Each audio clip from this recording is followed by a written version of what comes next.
नमस्कार दोस्तों, crime stories channel पर आपका स्वागत है। दोस्तों, आज की जो ये क्राइम की घटना है वो है अंबाला हरियाणा से। अंबाला छावनी के रेलवे पुलिस स्टेशन में तैनात महिला हवलदार मंजीत कौर को सुबह सुबह खबर मिली कि अंबाला और छावनी रेलवे स्टेशनों के बीच खंबा नंबर 267/15 के पास अप लाइन पर एक सिर कटा शव पड़ा है। सूचना मिलते ही पुलिस घटनास्थल पर पहुंच गई और अपनी कार्रवाई में जुट गई। धड़ रेलवे लाइन के बीचों बीच उत्तर दक्षिण दिशा में पड़ा था। धड़ पर हल्के बादामी रंग का पठानी सूट था। उससे ठीक 8 कदम की दूरी पर उत्तर दिशा में शरीर से अलग हुआ सिर पड़ा था। उससे 2 कदम की दूरी पर लाइन के बीचों बीच बायां हाथ और 5 कदम की दूरी पर सफेद रंग की पंजाबी जूतियां पड़ी थी। मरने वाला 35 से 40 साल के बीच था। उसकी पहचान के लिए मंजीत कौर ने पठानी सूट की जेबें खंगाली, लेकिन उनमें ऐसा कुछ नहीं मिला जिससे उसकी पहचान हो पाती। मंजीत कौर को ये मामला दुर्घटना का नहीं बल्कि गलत कदम उठाने का लगा, लिहाजा अपने हिसाब से वो कार्रवाई करने लगी। उस दिन थाना प्रभारी सतीश मेहता छुट्टी पर थे, इसलिए थाने का चार्ज इंस्पेक्टर सोमदत्त के पास था। मुआयने के बाद सोमदत्त ने मंजीत कौर के पास जाकर कहा कि ये गलत कदम उठाने का मामला नहीं हो सकता, क्योंकि ऐसा करने वाला आदमी कहीं रेलवे लाइन पर इस तरह नहीं लेटता है। जी सर, आप सही कह रहे हैं, ये मामला गलत कदम उठाने का नहीं है। जरूर ये हत्या का मामला है और हत्या कहीं दूसरी जगह करके शव को यहाँ फेंका गया है।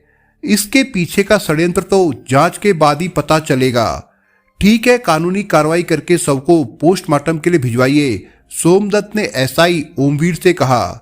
औपचारिक कानूनी कार्रवाई पूरी करके ओमवीर और मंजीत कौर ने शव को अंबाला के कमांड अस्पताल भिजवा दिया, जहां से शव को पोस्टमार्टम के लिए रोहतक के पीजीआई अस्पताल भेज दिया गया। अगले दिन पोस्टमार्टम के बाद मृतक का विचरा रासायनिक परीक्षण के लिए मधुबन लेबोरेटरी भिजवा दिया गया। डॉक्टरों ने पोस्टमार्टम रिपोर्ट में मौत का कारण श्वास नली का कटना बताया था। रेल के पहियों से वैसे ही उसकी गर्दन कट गई थी। डॉक्टरों के अनुसार ये रेल दुर्घटना का मामला था। उन दिनों रेलवे पुलिस की अंबाला डिवीजन के एसपी थे आरपी जोवल। ये मामला उनके संज्ञान में आया तो वो भी इसकी जांच में रुचि लेने लगे। उनके लिए ये मामला दुर्घटना या गलत कदम उठाने का नहीं था, उन्होंने इसे हत्या ही माना। लेकिन जांच तभी आगे बढ़ सकती थी जब शव की पहचान हो जाती। हालांकि सिर कटा शव मिलने का समाचार सभी अखबारों में छपवा दिया गया था। इसके अलावा शव की शिनाख्त के लिए पुलिस ने भी समाचार पत्रों में अपील छपवाई थी, जिसमें शव का हुलिया और कपड़े वगैरह का विवरण दिया गया था। 2 दिनों बाद इंस्पेक्टर सतीश मेहता छुट्टी से लौटे तो उसी दिन दोपहर बाद अखबार हाथ में लिए एक आदमी उनसे मिलने आया। उसने आते ही कहा, जिस आदमी की पहचान के बारे में आपने अखबार में विज्ञापन दिया है, मैं उसके कपड़े वगैरह देखना चाहता हूँ। आप लोगों ने शव के फोटो तो करवाए होंगे, आप उन्हें भी दिखा दे। इंस्पेक्टर मेहता ने उसका परिचय पूछा तो वो बोला, मेरा नाम मोहनलाल मेहता है, मैं भी एक रिटायर पुलिस इंस्पेक्टर हूँ, महेश नगर में रहता हूँ। कहते हुए उन्होंने हाथ में थामा अखबार खोलकर उसमें छपा विज्ञापन सतीश मेहता को दिखाते हुए कहा, आप लोगों की ओर से आज के अखबार में ये जो विज्ञापन छपवाया गया है, इसमें मरने वाले का हुलिया और कपड़े वगैरह मेरे बेटे से मेल खा रहे हैं। सतीश मेहता ने अखबार लेकर उसमें छपी अपील को देखते हुए पूछा, आपके बेटे का क्या नाम है? उसका नाम जोगिंदर मेहता है, मगर सभी उसे जग्गी मेहता कहते थे। काम क्या करता था आपका बेटा? पंजाब नेशनल बैंक में क्लर्क था। उसकी पोस्टिंग मेन बाजार शाखा में थी। 14 जुलाई की रात वो अपने बैंक के चपरासी के साथ स्कूटर से कहीं गया था। उसके बाद लौट कर नहीं आया। आज 4 दिन हो चुके हैं। आपने चपरासी से नहीं पूछा? मैंने अगले ही दिन उसे बैंक में फोन करके पूछा था तो उसने बताया था कि वो किसी जरूरी काम से अंबाला से बाहर गया है, 2-4 दिनों में लौट आएगा। स्कूटर के बारे में उसने बताया था कि वो उसी के पास है। चपरासी का क्या नाम है? वो कहाँ रहता है? वो हिसार रोड पर कहीं रहता है। अगर आपको उससे कुछ पूछना है तो वो बैंक में ही मिल जाएगा, लेकिन आप मुझे कपड़े और फोटो तो दिखा दीजिए। आप परेशान मत होइए, आपको सभी चीजें दिखा दी जाएंगी, लेकिन पहले आप मेरे साथ मुन्ना चपरासी के यहाँ चलिए। हो सकता है हमारे पास जो कपड़े और फोटो है वो आपके बेटे के ना हो, फिर भी आप मेरे साथ चलिए। सतीश मेहता मोहनलाल को साथ लेकर बैंक पहुंचे, लेकिन तब तक मुन्ना घर जा चुका था। पूछने पर पता चला कि वो अंबाला शहर के हिसार रोड पर दुर्गा नर्सिंग होम के पास किराए पर रहता है। सतीश मेहता वहां पहुंचे तो वो घर पर ही मिल गया। उसका नाम मंजीत कुमार था। पूछने पर उसने वही सब बताया जो वो मोहनलाल को पहले बता चुका था, लेकिन सतीश मेहता को उसकी बातों पर यकीन नहीं हुआ। उन्होंने उसे डांटा तो उसने दोनों हाथ जोड़कर कहा, सर 14 जुलाई की शाम मैं बैंक से जग्गी साहब के साथ उनके घर गया था। उस रात उन्होंने मुझे पार्टी देने का वादा किया था। खाने पीने के बाद आधी रात को मैं चलने लगा तो उन्होंने कहा मैं उनके साथ चलूं। इसके बाद वो मुझे अपने स्कूटर पर बैठाकर विश्वास नगर ले गए थे। वहां एक घर के सामने उन्होंने स्कूटर रोक दी। जहां स्कूटर रुका वो किसका घर था? सतीश मेहता ने मुन्ना से पूछा। ये मुझे नहीं मालूम। उस घर की ओर इशारा करके उन्होंने कहा था कि रात में वो वहीं रुकेंगे। इसके बाद मैं उनका स्कूटर लेकर चला आया था। मुन्ना ने कहा, तुमने उनसे पूछा नहीं कि वो मकान किसका है? उतनी रात को वो उस मकान में क्या करने जा रहे हैं? पूछा था सर। क्या कहा था उन्होंने? सर जग्गी साहब ने मुझसे सिर्फ यही कहा था कि रात में वो वहीं रुकेंगे। उन्होंने मुझे उस घर का फोन नंबर देकर ये भी कहा था कि जरूरत हो तो मैं फोन कर लूं, लेकिन फोन एक लड़की उठाएगी। इसके बाद उन्होंने मुझे सुरजीत सिंह का फोन नंबर भी दिया और कहा कि कोई ऐसी वैसी बात हो जाए तो मैं सुरजीत सिंह को फोन कर लूं। ये सुरजीत कौन है? सुरजीत सिंह जग्गी साहब के दोस्त है। वो भी विश्वास नगर में रहते हैं। घूमने के लिए जग्गी साहब अक्सर उन्हीं की कार मांगकर लाया करते थे। टैक्सी वगैरह का धंधा करते हैं क्या, ये तो मुझे नहीं मालूम, लेकिन इतना जरूर पता है कि किसी ऑफिस में नौकरी करते हैं। अभी उन्हें छोड़ो, ये बताओ कि उस रात और क्या हुआ था? सर जब मैं जग्गी साहब को छोड़कर घर आया तो लेटते ही सो गया। सुबह तक जग्गी साहब नहीं आए तो मैंने पड़ोस के पीसीओ से उनके बताए नंबर पर फोन किया। फोन सचमुच लड़की ने उठाया। मैंने उससे जग्गी साहब के बारे में पूछा तो उसने कहा कि इस नाम का कोई आदमी वहां नहीं रहता। इस पर मैंने उन्हें समझाते हुए कहा कि उनका पूरा नाम जोगेंद्र लाल मेहता है और वो पंजाब नेशनल बैंक में नौकरी करते हैं। इस पर भी उसने मना कर दिया कि वो इस नाम के आदमी को नहीं जानती। ठीक है, तुम हमारे साथ वहां चलो जहां रात में जग्गी साहब को छोड़कर गए थे। मुन्ना सतीश मेहता को उस जगह पर ले गया जहां उसने जग्गी को छोड़ा था। वो विश्वास नगर का एक पुराना सा मकान था। मुन्ना ने उस मकान की ओर इशारा करते हुए कहा, हम इसी मकान के आगे रुके थे और इसी दरवाजे से जग्गी साहब अंदर गए थे। उस मकान में ताला लटक रहा था। सतीश मेहता ने पड़ोसियों से उस मकान में रहने वालों के बारे में पूछा तो पता चला कि उस घर में हरीश विरमानी अपनी पत्नी कांता और 2 जवान बेटियों यवनिका तथा सामला के साथ रहते थे। विरमानी के दिमाग की नस फट गई थी, जिसकी वजह से उन दिनों इस परिवार को काफी परेशानी झेलनी पड़ रही थी। विरमानी चंडीगढ़ के पीजीआई में भर्ती थे। परिवार के लोग अक्सर चंडीगढ़ में ही रहते थे। संभव था कि उस समय भी घर पर ताला लगाकर वहीं गए हो। वहां काम की कोई जानकारी नहीं मिल सकी। इस पर सतीश सुरजीत सिंह के घर की ओर बढ़ गए। उनका घर भी विश्वास नगर में ही था। वो स्थानीय इलेक्ट्रिसिटी बोर्ड में काम करते थे। सुरजीत घर पर ही मिल गए। उससे जग्गी मेहता के बारे में पूछा गया तो उन्होंने बताया कि जग्गी उनका दोस्त था और उनसे हर तरह की बातें शेयर करता था। एक बार उसने मुझे बताया था कि हरीश विरमानी की लड़कियां बदचलन है। पल भर बाद सुरजीत ने दिमाग पर जोर देते हुए कहा, 1.5-2 महीने पहले की बात है। विरमानी अपनी बीमारी की वजह से चंडीगढ़ के पीजीआई अस्पताल में भर्ती था। जग्गी ने उसका हालचाल लेने की बात कही तो मैं उसे अपनी कार से चंडीगढ़ ले गया। उस समय जग्गी के साथ विरमानी की बड़ी बेटी यवनिका भी थी। वापसी में जीरकपुर के एक होटल में जग्गी ने गाड़ी रुकवाकर मुझे बियर पिलाई और खुद भी पी। उसके बाद मुझे बाहर बैठाकर वो खुद यवनिका को लेकर होटल के कमरे में चला गया। वहां से वो करीब 1.25 घंटे बाद लौटा। तुम्हारे कहने का मतलब यह है कि जग्गी और यवनिका के बीच गलत संबंध थे? सतीश मेहता ने पूछा। इस बारे में पक्के तौर पर तो मैं कुछ नहीं कह सकता, लेकिन जब हम चंडीगढ़ से लौट रहे थे तो पिछली सीट पर बैठा जग्गी लगातार यवनिका के साथ अश्लील हरकतें करता रहा था, सुरजीत ने कहा। उसकी इस बात पर मोहनलाल मेहता भड़क उठे। ऐसा नहीं हो सकता, मेरा बेटा 40 साल का हो चुका है और बाल बच्चेदार है। उसकी खूबसूरत और पढ़ी लिखी पत्नी है। सतीश मेहता ने उन्हें समझाया कि इस तरह की बातों पर भावुक होने की जरूरत नहीं है। हमें हर बात को ध्यान में रखकर जांच आगे बढ़ानी है। इस पर मोहनलाल कुछ सोचते हुए बोले, हरीश विरमानी की लड़कियों के पास कुछ लड़के आया करते थे। इस बारे में मेरे बेटे ने कुछ अन्य लोगों के साथ मिलकर पुलिस से शिकायत भी की थी। क्या हुआ था शिकायत वाले मामले में? दोनों पार्टियों में समझौता करा दिया गया था। उसके बाद लड़कियों के पास फालतू लोगों का आना बंद हो गया था। ये तो आपके बेटे ने अच्छा काम किया था, लेकिन अभी मुझे सुरजीत से कुछ और पूछना है।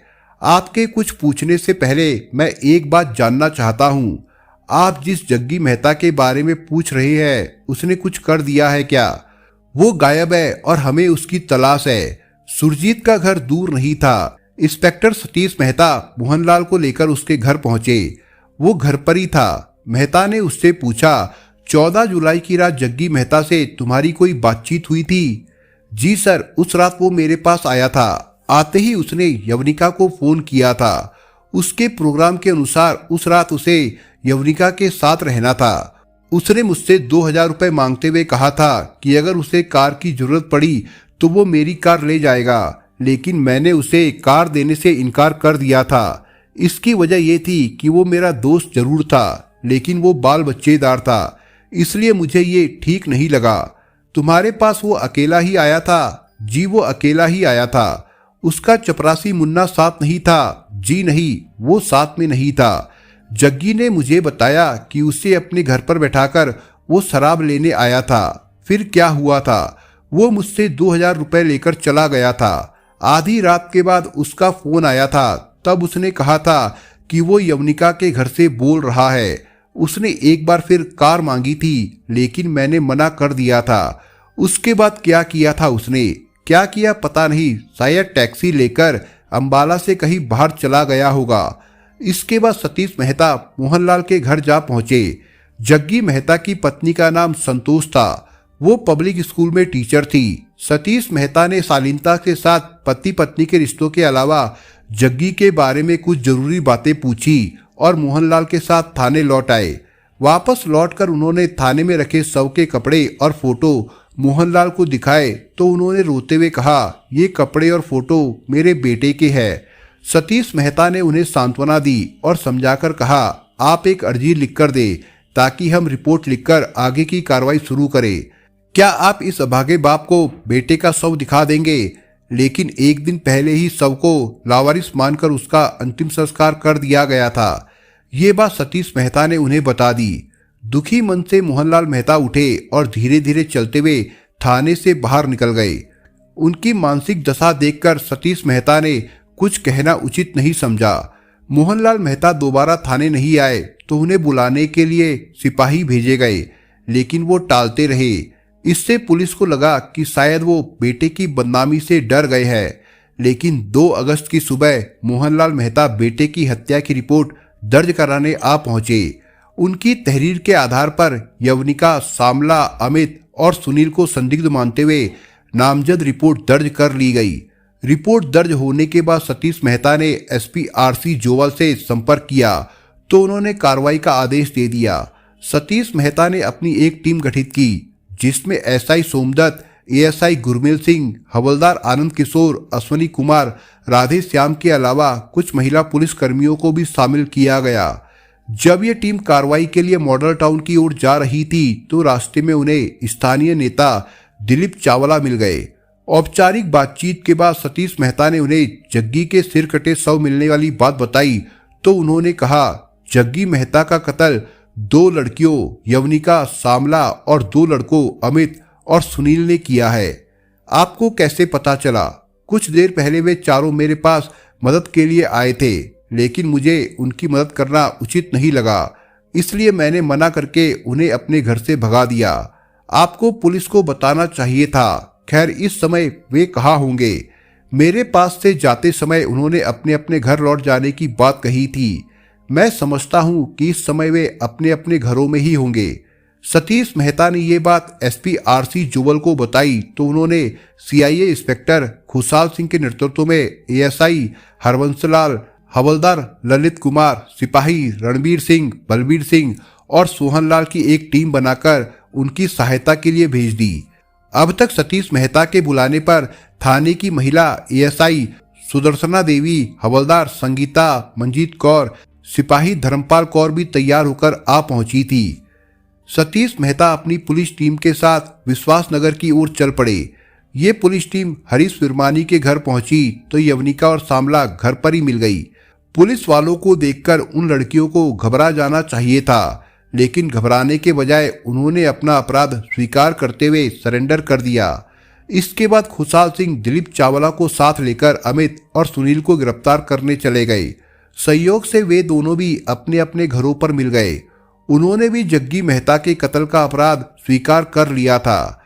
चारों आरोपियों को अगले दिन स्पेशल रेलवे कोर्ट में पेश करके पूछताछ के लिए 3 दिनों के पुलिस रिमांड पर ले लिया गया। रिमांड अवधि के दौरान की गई पूछताछ में चारों ने पुलिस को जो कुछ बताया उससे जोगिंदर कुमार मेहता उर्फ जग्गी मेहता की हत्या की कहानी सामने आ गई। अंबाला के विश्वासनगर के रहने वाले टेलर मास्टर लेखराज के परिवार में पत्नी सुमित्रा देवी के अलावा 3 बेटे थे, जिनमें सबसे बड़ा था अमित, जिसने 8वीं पास करके पढ़ाई छोड़ दी थी। कुछ दिन उसने मिक्सी बनाने का काम सीखा। जल्दी उसका इस काम से जी भर गया तो वो पिता के साथ टेलरिंग का काम करने लगा। अमित से दोनों छोटे भाई अभी पढ़ रहे थे। विश्वासनगर के ही एक मंदिर में एक दिन शाम को अमित कुमार दर्शन करने गया तो प्रसाद खरीदते समय उसकी नजर एक लड़की से टकरा गई। वो पहली ही नजर में उसकी ओर आकर्षित हो गया। इसके बाद वो रोजाना वहां जाने लगा। आंखों ही आंखों में उसने उससे प्रणय निवेदन किया तो लड़की ने मौन स्वीकृति दे दी। वो लड़की यवनिका थी। जल्दी ही दोनों की मुलाकातें अंबाला के विभिन्न स्थानों पर होने लगी। माँ बाप के घर पर ना होने पर यवनिका उसे अपने घर भी बुलाने लगी। हरीश विरमानी के बीमार पड़ जाने के बाद दोनों की मौज आ गई। यवनिका रात में अमित को अपने घर बुलाने लगी तो दोनों के बीच शारीरिक संबंध भी बन गए। एक दिन अमित और यवनिका घर पर थे, तभी जग्गी मेहता अचानक आ पहुंचा।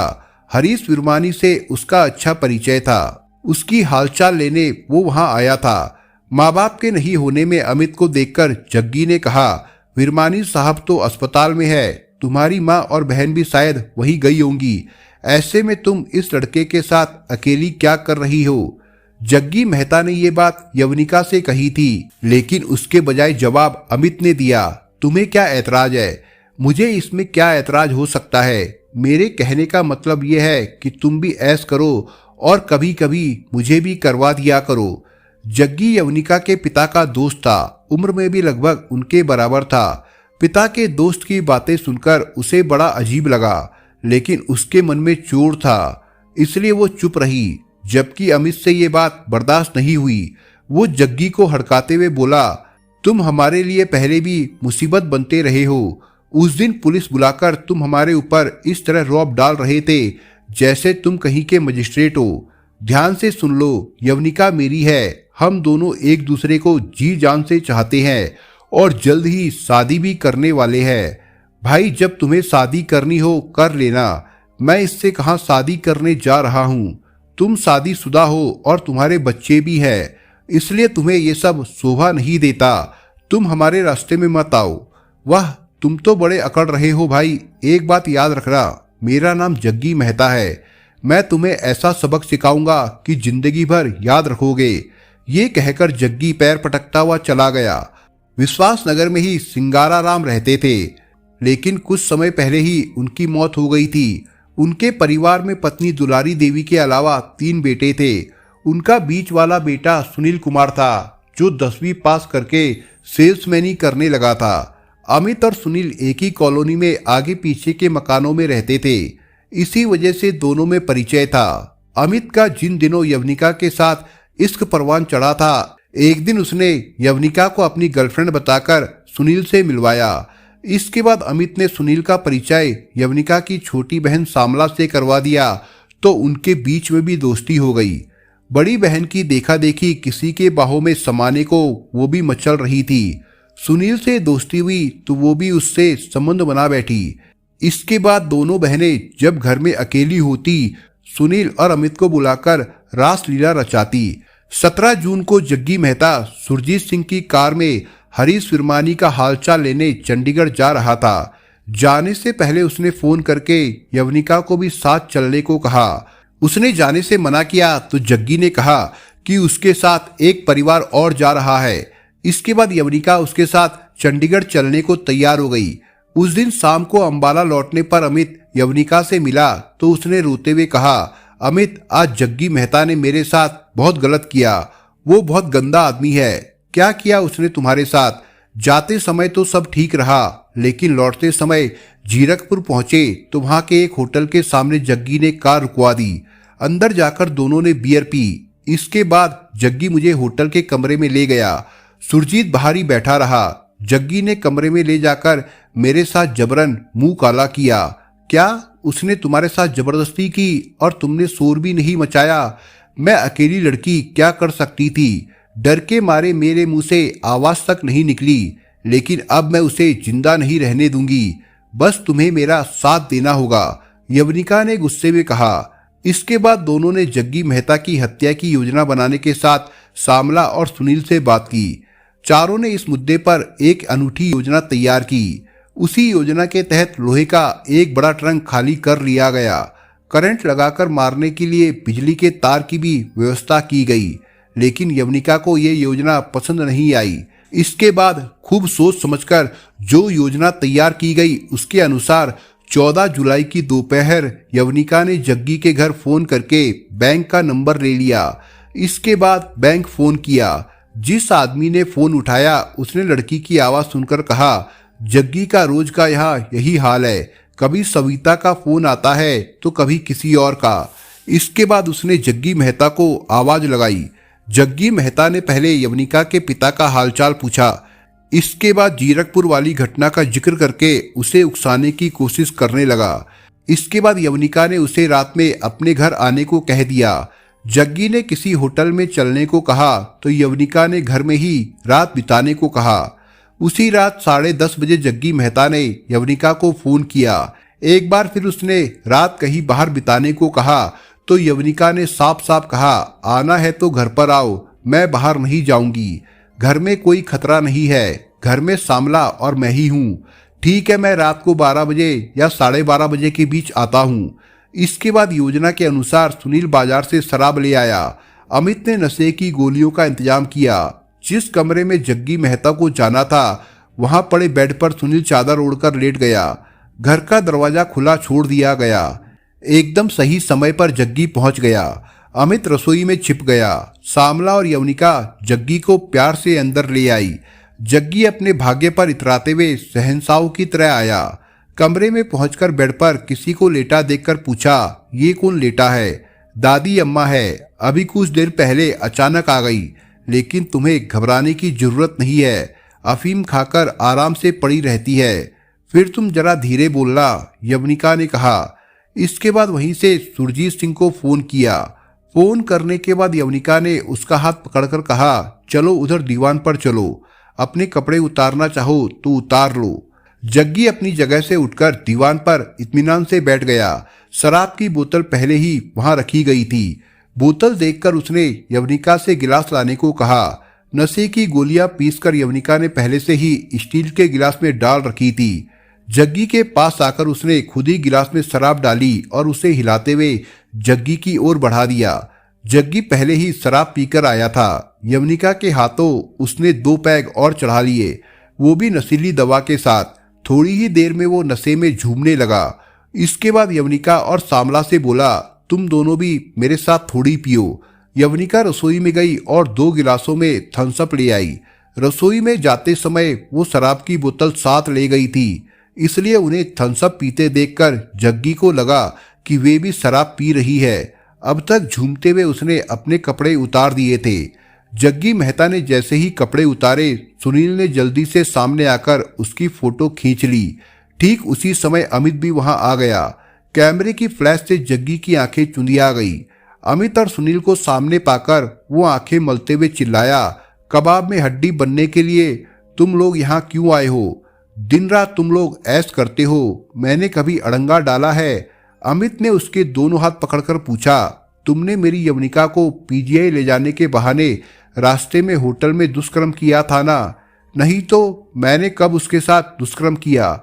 जीरकपुर के ब्रिस्टल होटल के कमरे में यवनिका को ले जाकर तुमने उसके साथ दुष्कर्म किया था। जो भी किया उससे क्या हो गया? तुम उसके साथ क्या करते हो मैंने कभी तुमसे पूछा क्या? और तुम लोग मेरा ये फोटो खींचकर क्या करोगे? उसका क्या होगा ये बाद की बात है। यवनिका ने उसके सामने आकर कहा, अभी तो मुझसे आंख मिलाकर बताओ कि ब्रिस्टल होटल में तुमने मेरे साथ जबरदस्ती की थी या नहीं? यवनिका के ये कहते ही जग्गी उसके पैर पकड़कर माफी मांगने लगा। शायद उसे इस बात का आभास हो गया था कि उसे वहां मौज मस्ती के लिए नहीं, किसी साजिश के तहत बुलाया गया है। जग्गी माफी मांग ही रहा था कि अमित ने जग्गी के मुंह पर हाथ रख करके दूसरे हाथ से उसकी गर्दन में चाकू घुसेड़ दिया। ठीक उसी समय सुनील ने दूसरा चाकू भी उसकी गर्दन में दूसरी ओर से घुसेड़ दिया। दो चाकुओं के वार से बिना चीखे चिल्लाए जग्गी छटपटाने लगा। फिर तो उन्होंने उस पर और भी कई वार किए। कुछ देर बाद जब उन्हें लगा कि जग्गी मर गया है तो उसे कपड़े और जूते पहनाकर दीवान पर बिछे गद्दे में लपेट करके घर में रखी साइकिल पर लादकर रेलवे लाइन पर फेंक आए। संयोग से उस समय तेज बारिश हो रही थी, इसलिए रेलवे लाइन तक शव ले जाते समय उन्हें कोई परेशानी नहीं हुई। इसके बाद उन्होंने गद्दा और चाकू पास के गंदे नाले में फेंक दिया। वहीं साइकिल भी छिपा दी। घर लौटकर खून के छींटे और धब्बे साफ कर दिए। दीवार पर खून साफ करने से जो धब्बे बन गए थे उन्हें छुपाने के लिए यवनिका ने वहां सरसों का तेल गिरा दिया ताकि देखकर लगे कि किसी से तेल की शीशी गिर गई है। ये सब करते करते 5 बज गए थे। इसके बाद यवनिका और सामला पहले चंडीगढ़ स्थित पीजीआई गई और माता पिता से मिलकर हरिद्वार चली गई, जबकि माता पिता से बताया था कि अंबाला जा रही है। पूछताछ के बाद उनकी निशानदेही पर खून लगा गद्दा, साइकिल और हत्या में इस्तेमाल किया गया दोनों चाकू बरामद कर लिया गया। रिमांड अवधि समाप्त होने पर उन्हें फिर से अदालत में पेश कर सभी को न्यायिक हिरासत में भेज दिया गया था। केस की विवेचना कर रहे सतीश मेहता ने निर्धारित अवधि में इनके खिलाफ आरोप पत्र तैयार करके निचली अदालत में पेश किया। अंबाला की जिला अदालत में 3 साल तक केस चला। बाद में सेशन में चारों को उम्र कैद की सजा सुनाई गई थी। दोस्तों, आप अगर चैनल पर नए हो तो आप चैनल को सब्सक्राइब करने के साथ कमेंट बॉक्स में इस कहानी के बारे में अपने विचार जरूर लिखिएगा। मिलता हूं एक नई कहानी के साथ, तब तक के लिए अपना ख्याल रखिएगा। धन्यवाद।